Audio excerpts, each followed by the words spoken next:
Hello and welcome again to North Central Journal. I'm Scott May, and we are at the administrative offices of CAPS Collaborative in Westminster, talking with the executive director of CAPS, the executive director of CAPS, Cindy Landanno. Cindy, welcome to North Central Journal. Thank you. Thanks Nice for seeing having you, me. and we thought CAPS is, I think of it as such a well-kept secret.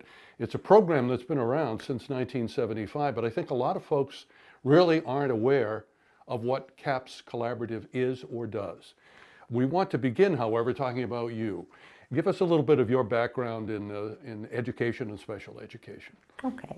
So I've been in education for close to 40 years. Started out as a teacher, a preschool teacher, worked in a public school, one of the local communities around Winchendon for a number of years. Did a variety of activities in that particular school district. Worked as a teacher, an early childhood coordinator, special education. Most of my career has been with special education. Finished up my time in Winchendon as the special ed director for about 15 years, and then there was an opportunity that opened up here at CAPS Collaborative. I came for an interview, and after the interview felt so confident that this was such a nice match for me. I knew it was a good match to what I was looking for, and I think I've been a good match to this organization as well. So I've been here now for 6 years running the organization and expanding things. Tell us about the purpose and the mission of CAPS Collaborative. Okay. So collaboratives were established, as you said, back in the early 70s. They were really designed to support public schools. So public schools were finding that there were some students that were difficult to maybe service within the public school, or there might be so few of a particular population of students that it made sense to kind of do some programming together. So hence collaboratives were established. CAPS Collaborative is one of the grouping of the first collaboratives that were established in the state. There are 26 collaboratives across the state of Massachusetts and similar type organizations across the whole nation. So we are a member-based organization where we have 11 school districts that are part of our membership, and that's how they're designed. So our role is to meet the needs of our member districts, and often that includes servicing students that might have a challenge being as successful within the public school setting. So we've designed our programs to do work with the public schools that way. Students are tuitioned into our programs from our member districts as well as non-member districts. And we've designed programming to meet the needs of those students. You say 11 districts, and I know you've got classrooms here at the administrative offices, but where else are classrooms for CAPS located? We have classrooms in the Quabbin School District, in the Hubbardston Center School. We have classrooms out in Orange at Marhar Regional High School, and we have classrooms right here in Ashburnham, Westminster as well. Now, what age group does CAPS serve or service? In our variety of programs, we service students all the way up from preschool through age 22 when students age out and go to adult services. Although a number of our students stay with us through high school and graduate with a regular diploma as well. Now, Cindy, in my research, I discovered that there are two main programming paths offered by CAPS, the Gateway School and satellite programs. We want to talk about both of them, but let's start with the Gateway School and what that consists of. Okay, so the Gateway program is housed in this building, as you said. One whole side of this building is classrooms, and the Gateway program is considered a public day program. So we are students here are students that might have had a difficult time in the public school or need a different setting, smaller classrooms, more specialized work. Many of the students have a social emotional disability or students that may have had a behavioral concern in the public school setting. We also have a number of students that have a multiple diagnosis as well, students that are on the autism spectrum. They're students that sometimes stay with us for a short time or sometimes stay with us through their whole school career. They're placed in the program through public schools, so they're tuitioned into our classrooms, and the programs here are from kindergarten up through grade 12. Most of the students within the program here are on a regular high school diploma track, meaning that they'll graduate with a high school diploma. This past year we graduated 6 students, so we're very proud of that. It's a good sized number of our seniors to graduate this year. So lots of nice success. It's a very very therapeutic kind of setting, so lots of support for kids. Our goal is to teach them the coping skills they need to be successful along with their academics. And our goal really is to help kids develop those skills so that they're able to go back to their mainstream public school settings. And that happens quite regularly as well, so that's certainly a goal. All of the students have an educational plan that's very individualized, but they also have a service plan that works around their other identified needs as well as their academic needs.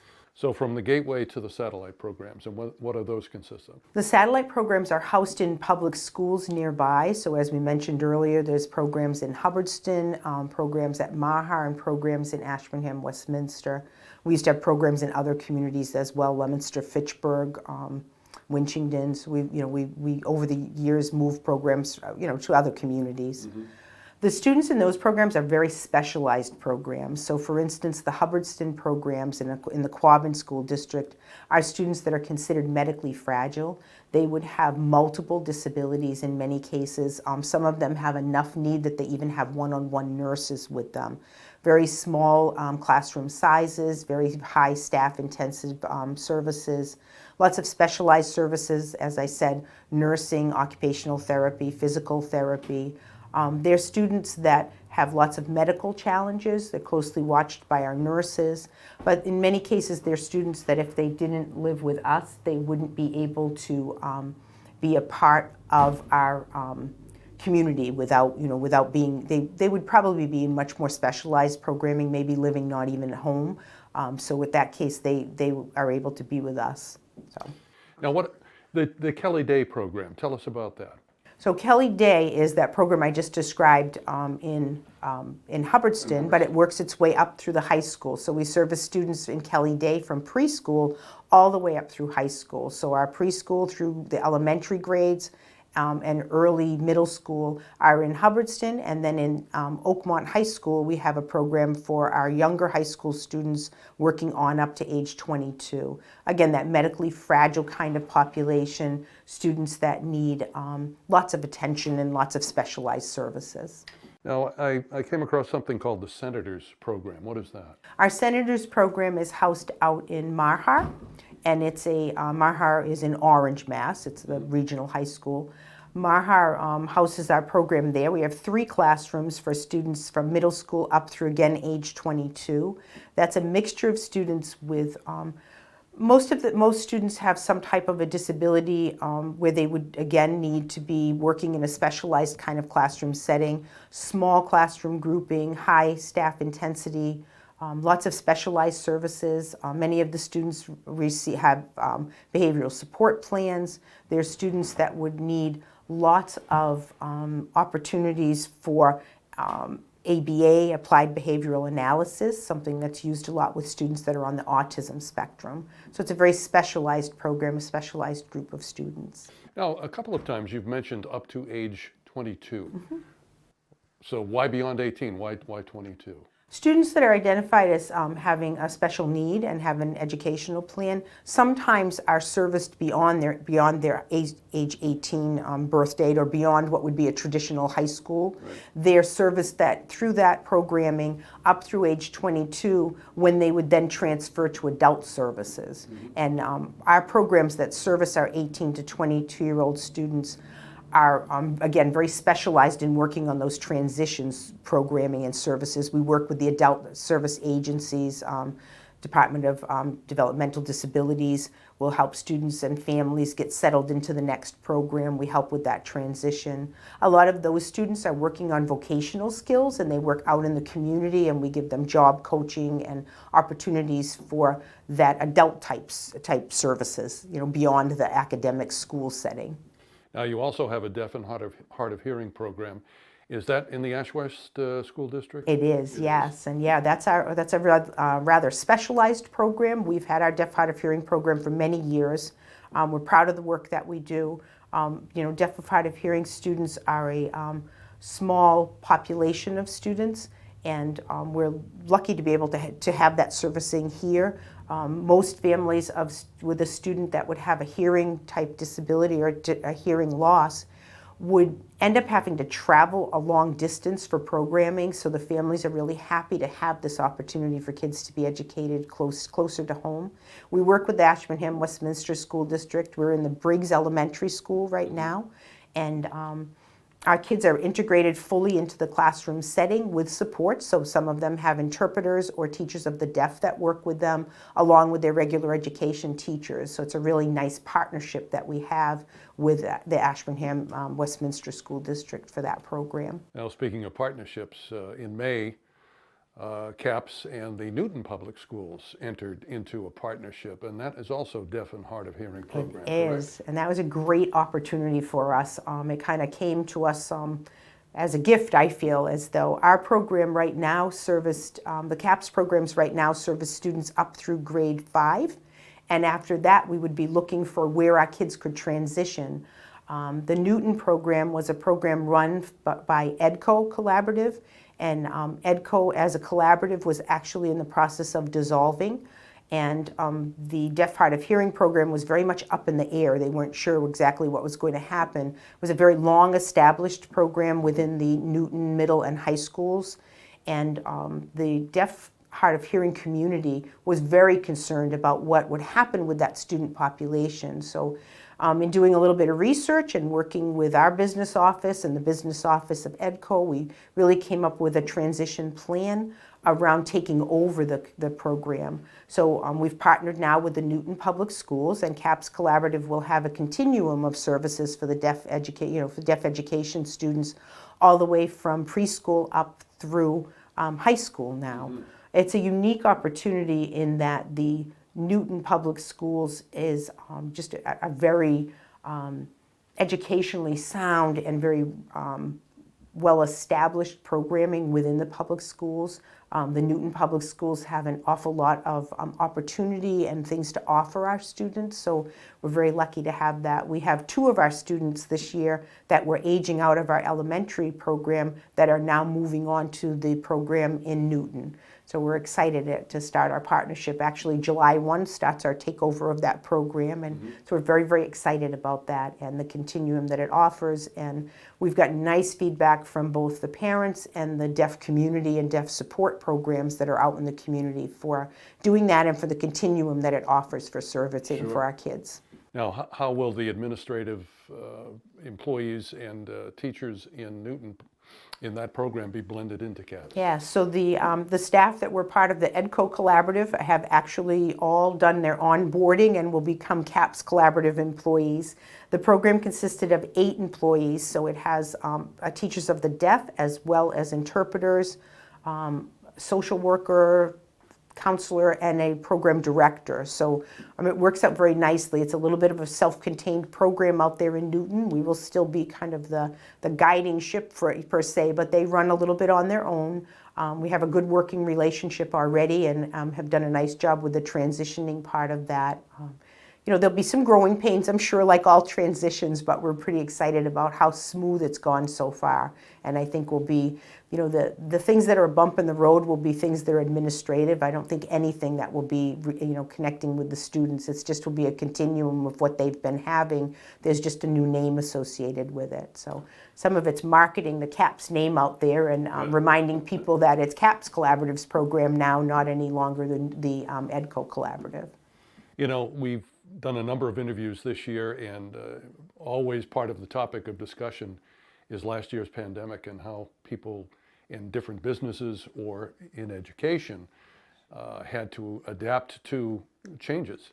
And I'm thinking that because of the population that you serve, it had to be particularly challenging. Tell us about what last year and during the pandemic was like educationally. We, like all school districts, closed in March when the commissioner made the announcement that schools would close.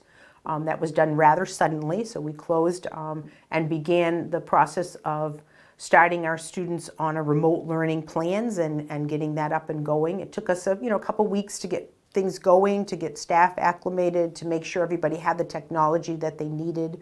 We jumped right into it though and moved along, carried remote learning out through the entire end of last school year.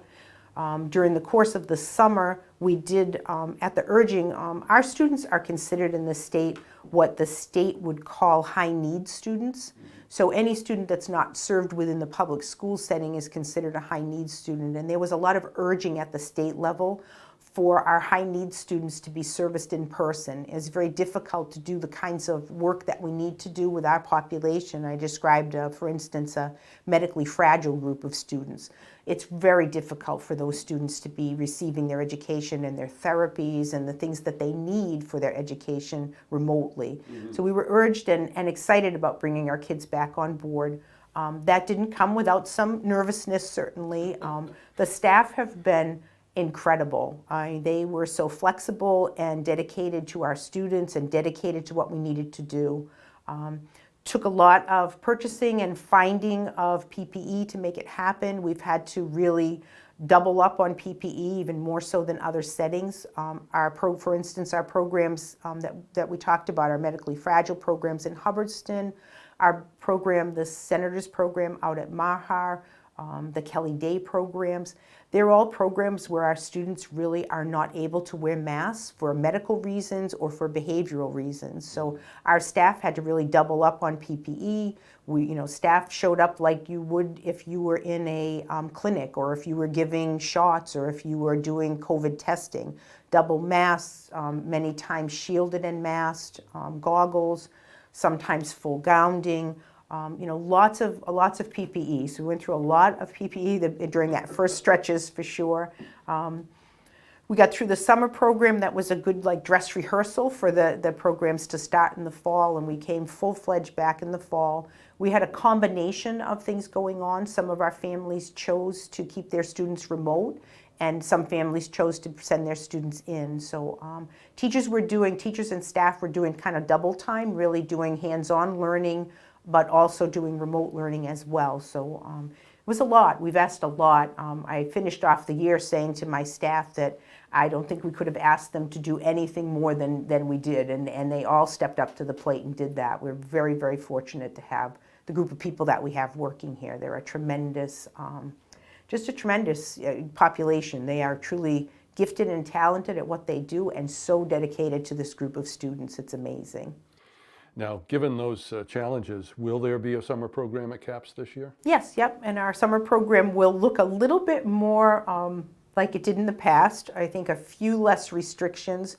There still will be a lot of masking, going on, and there'll still be staff that will need to wear masks. Many of our students are not of an age to be vaccinated yet. Certainly any staff that are not vaccinated will need to wear masks. So we're working through the details. DESE, the Department of Elementary and Secondary Education, is our governing board, and they will, they're giving us guidance as we go. Things change on a weekly basis, so we keep getting updates, and we'll accommodate as we need to meet the needs of our students and keep the students and our staff safe still in this kind of weaning pandemic era, I guess I would call it.